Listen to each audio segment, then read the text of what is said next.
Growing up in the shadow of my sister, I desperately needed a way to stand out.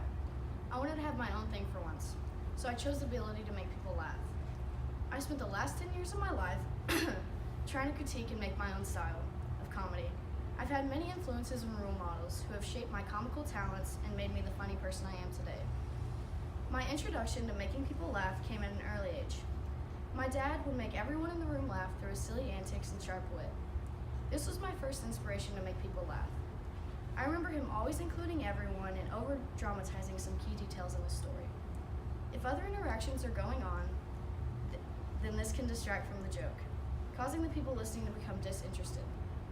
From those interactions, I've learned to get everyone involved and not to leave anyone out. My dad emphasizes certain aspects of a story, which creates the story to become more outlandish and even more interesting. An example of when I put my new observation to the test was when I was at lunch with my friends. I was telling the story the other day about a conversation I had with my mom. I made sure the whole lunch table was included and proceeded with my story. I was making everyone giggle, but I wanted to laugh. I went into high gear and over-exaggerated my story just enough that my friends believed the story and found it completely hilarious. I enjoy making others laugh. A man who has made me laugh the hardest, where I struggle to even breathe, is Kevin Hart. He has a way of controlling his facial expressions and using his whole body to tell a story. From his first show that appeared on Netflix, I'm a Grown Little Man, to What Now, his most recent, he continues to use his own special style to be funny. I've watched both shows multiple times, and while watching, I try to learn the way that he carries himself and the way that he gets the whole audience to enjoy themselves. I then try to tell the stories the way he did. That was a fail because I'm not him.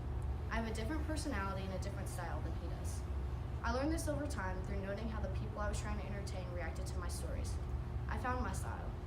I am direct and do not laugh at my own jokes. I am nonchalant, like my crazy story is actually normal. I always make sure everyone is involved just like my dad does. Learning my style took some work, but I now believe that I am funny and that others enjoy my comedic presence. I've learned that being funny does not have to be natural. I had to work my way to being a joy to be around. So through self-critique and practice, paying attention to my role models, and having my own style of being funny. With my newfound respected talent, I will make the world a happier place for all. Charlie Chaplin said, "A day without laughter is a day wasted." My goal is if I can make one person's days happier, then I can spread the happiness along even further.